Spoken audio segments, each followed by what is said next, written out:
Bom dia, meus queridos. Boa alvorada, boa tarde, boa noite. Seja o horário que esteja vendo este vídeo. Meu nome é Kaique, sou professor de história de vocês e hoje o conteúdo é o conteúdo do nono ano. Matéria, para ser mais específico, é Brasil, Primeira República, período de 1889 até 1930. Pois bem, antes que eu comece este vídeo, o conteúdo deste vídeo, eu queria deixar um recadinho com vocês, que esse daqui vai ser o segundo vídeo. Primeiro eu já deixei disponibilizado, espero que vocês tenham visto este vídeo. Sem mais delongas, nós iremos iniciar o segundo vídeo da matéria Brasil República. Pois bem, o Brasil, Primeira República ou República Velha, período de 1889 até 1930. Antes que eu comece de fato o segundo tema, o segundo vídeo, que é a República da Espada, a gente estudou no primeiro, com uma pequena revisão, um pouquinho sobre o que levou, os fatores que levaram ou decidiram a decadência do Império e a proclamação da República. Primeiro são inúmeros fatores, mas os que têm grande destaque é a questão religiosa, a questão política, a questão militar, que os militares eles são republicanos, a questão abolicionista, dentre outros. Porém, as principais são a que eu citei no vídeo anterior. Bom, com a proclamação da República, ela vai ter início em 1889 e a República ela é subdividida em dois períodos, República da Espada e a República Oligárquica, como eu vou falar à frente, beleza? Bom, a Primeira República, ou República Velha, ela é proclamada no dia 15 de novembro de 1889, às 3 horas da tarde, horário de Brasília. Bom, ela vai ser proclamada no Rio de Janeiro, porque a capital então do Brasil ficava na cidade do Rio de Janeiro. Bom, esse período da proclamação da República, ela vai se dar em dois subtrechos ou subperíodos que nós afirmamos. Primeiro, República da Espada, de 1889 até 1894. Segundo, República Oligárquica, de 1894 até 1930. E este mesmo período eu vou trabalhar com vocês um terceiro vídeo, que é o período governado por oligarquias. Bom, a partir da proclamação da República, feita pelo Marechal Deodoro da Fonseca, dá início à República da Espada em nosso país, ou seja, período governado por militares, e eles serão dois, o Marechal Deodoro da Fonseca e o Marechal Floriano Peixoto. Logo, à direita de vocês no vídeo, vocês conseguem reparar uma moça segurando uma declaração de república e logo abaixo ela parece estar em pé em uma caixa, mas isso significa os votos. Bom, ela representa a esfinge da Maia, que significa república. Então a república ela surgiu. Esse rapaz, o Ângelo Agostini, que é o criador da imagem, do desenho, ele é muito conhecido e eu sempre estou utilizando as imagens dele aqui nos slides, nos vídeos que eu utilizo. Gosto muito. Bom, ela representa que a República ela representa a imagem da República e com isso ela chegaria trazendo luz, esperança para as pessoas. Inclusive essas mesmas pessoas estão aqui ao lado dela. Seguindo adiante, como eu falei, a República da Espada ela foi proclamada pelo Marechal Deodoro da Fonseca. Então ele se torna o primeiro presidente do nosso país. O período de governo dele vai ser de 1889 até 1991. 1891, perdão. Ele vai assumir provisoriamente, ou seja, durante um curto período.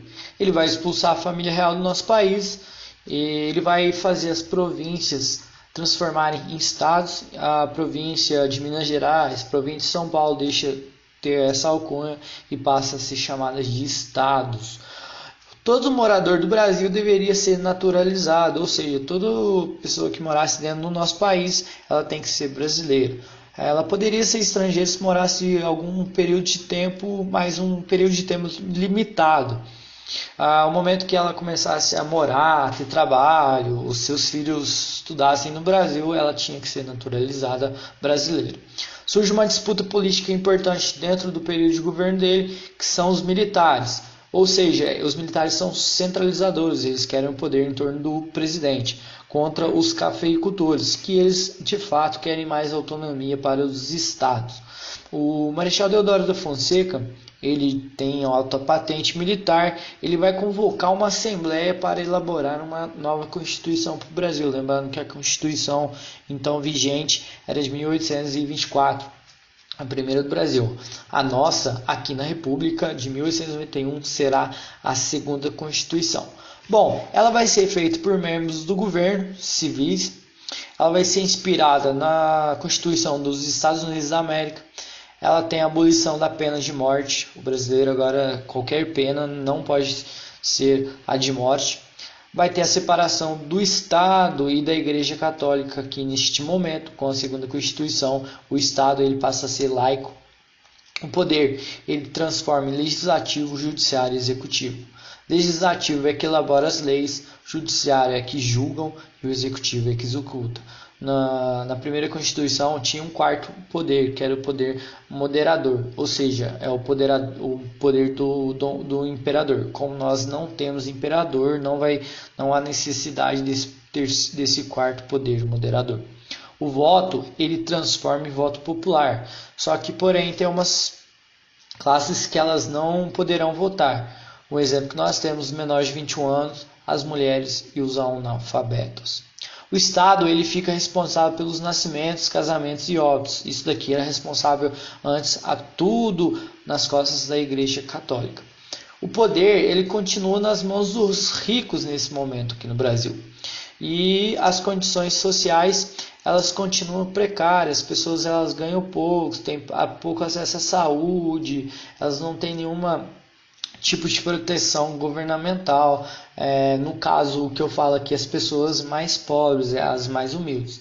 As cidades elas começam a crescer e há crise econômica dentro do nosso país.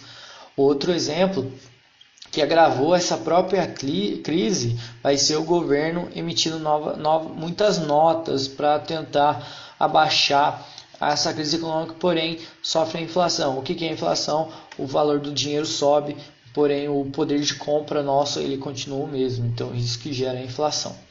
Terá fortes críticas na oposição, então o pessoal começa a criticar os políticos, eles fazem inúmeras críticas sobre este governo do Marechal Deodoro da Fonseca. O Marechal Deodoro da Fonseca, que é um militar, um alto militar, não aceita muito política, de conversa. Se vocês repararem, os militares eles não gostam muito dessa parte de conversa, eles são mais autoritários, é o sim senhor, não senhor.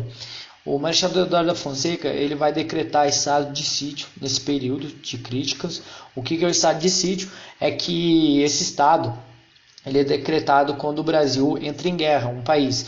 E todas as leis elas não precisam ter o respaldo do Congresso, ou apenas o presidente faz as leis.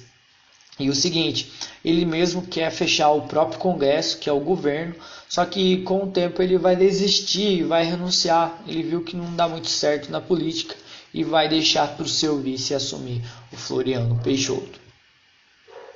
Bom, Floriano Peixoto, ele governou de 1881 até 1894. Tinha uma questão importante na primeira Constituição, na segunda Constituição do Brasil promulgada nesse período, que ela dizia o quê? Se o presidente não governasse por 4 anos, acontecesse alguma desavença, que ele saísse, deveria haver novas eleições. Porém, não aconteceu. Olha só, o Brasil já está começando errado. E é o seguinte, o segundo presidente do Brasil, ele tinha o apelido de Mão de Ferro, ele assumiu, era o vice do Marechal Deodoro da Fonseca, renuncia e quem assume vai ser o Marechal Deodoro Floriano Peixoto. O Marechal ele aliou-se à cafeicultura, os cafeeiros, a elite cafeeiros, os barões de café, a classe urbana e militares. E nesse período surgem inúmeras revoltas. E 2 revoltas acontecem em seu mandato que ganham muito destaque. Primeiro que é a revolta da Armada, que era a Marinha Brasileira versus o governo, e consegue a vitória. E segundo, a revolta federalista ou revolta da Revolução da Degola, que durou 2 anos, de 1893 até 95. Ela basicamente acontece no sul do país, contra pessoas que eram pró-governo, políticos que eram do lado governamental, do governo central da capital, e alguns políticos que eram contra esse tipo de governo. Aconteceu mais de 10 mil mortes nesse conflito. O governo teve que interferir e acabou com essa questão no sul do país. O Floriano Peixoto ele vai construir casas, ele transforma os aluguéis mais baixos para as populações mais precárias, isenção de impostos para os mais pobres, e com isso ele ganha muito prestígio em seu governo. E é uma coisa muito importante frisar que alguns símbolos nacionais e heróis eles surgem nesse contexto de na Primeira República nossa, na proclamação da República. O maior exemplo de herói na República é o Tiradentes. Com a instituição de um novo governo, tem que ter a instituição de novos heróis. E o exemplo maior, o que eles acreditavam ser, é o Tiradentes. Por quê? Porque o Tiradentes, professor Tiradentes, ele durante o século XVIII viveu aqui no nosso país e ele vai ser morto porque ele fez uma revolta contra o Império Brasileiro. Ele fez uma revolta contra a avó de Dom Pedro II. Então é claro que não era muito bem visto no Império, e se for aquele velho ditado, amigo do meu inimigo vira meu amigo. Se o Tiradentes era inimigo do meu inimigo, ele vai virar o meu amigo. Tiradentes era inimigo do Império, é meu amigo. Então eles fazem o Tiradentes um novo herói no Brasil. Porém o Tiradentes era militar, e militar ele não tem esse cabelo grande. Tiradentes tinha o apelido de Tiradentes que ele trabalhava na época no Brasil, fazia alguns bicos de dentista, e ele era um militar, ele sempre andava com a barba bem feita, não muito grande, o cabelo também. É claro que quando eles foram enforcar, rasparam a cabeça do Tiradentes, recebeu pena de morte, foi uma revolta que teve aqui em Minas Gerais, e aí ele foi preso e foi condenado à morte, e seu corpo foi degolado na era do Império. Com isso, os republicanos eles criam uma imagem do Tiradentes que não existe, né? Eles não se basearam numa pessoa física, e sim em Jesus Cristo, as feições de Jesus Cristo, como Salvador, né? Como Messias. E aí é claro que fazem algumas cronologias, como a barba grande, o rosto fino, o cabelo grande, e institui ele como novo herói no Brasil. Outros símbolos vai surgir a bandeira do Brasil, e por incrível que pareça, essa primeira aqui foi a nossa primeira bandeira republicana. Ela te lembra, sim, creio eu que você já pensou, a bandeira dos Estados Unidos. Sim, era uma cópia. Os republicanos que criaram essa bandeira copiaram a primeira bandeira do Brasil assim. Porém, essa bandeira ela não durou muito tempo, menos de 4 meses, por causa que o Marechal Deodoro da Fonseca ele não gostou dessa bandeira e pediu para criar outra. E criaram essa que nós usamos nos dias atuais. Bom, o verde tem muitas pessoas que alegam que ela é sobre as matas, ou as nossas matas, as nossas riquezas. O amarelo sobre as riquezas minerais e o azul sobre o mar e o céu. Bom, tem outros que dizem que é a cor da família real portuguesa. Sempre tem essas discordâncias. Bom, mas o importante de nós sabermos que ela é um símbolo positivista. Por que um símbolo positivista? Ela representa, se vocês repararem aqui nessa faixa branca, está escrito ordem e progresso. Os militares durante essa época eles eram republicanos, e os republicanos seguiam um lema positivista, uma escola filosófica que era o positivismo. E esse positivismo ele prega o quê? Amor por base, amor por princípio, ordem por base e progresso por fim. Porém, eles decidiram arrancar o amor e deixar apenas ordem e progresso na nossa bandeira. Logo à frente temos a retratação feita por Angelo Agostini sobre as duas repúblicas. República Francesa, com a bandeira francesa em mãos, e a República Brasileira Nova. Aqui, a Marianne, que a República Francesa, a alcunha, recebeu esse nome, a significação da República, e a Maria, que representa a República Brasileira. E essa mesma Maria, ela aparece nas nossas cédulas de nota. Aqui eu coloquei o exemplo da cédula de R$1, sim, já existiu. Não sei se vocês já chegaram a ver, eu já cheguei a tê-la em mãos, a cédula de R$1 nossa, e a cédula de R$100, que recebe a ICID da República, inspirada na República Francesa, e a nossa República chama Maria.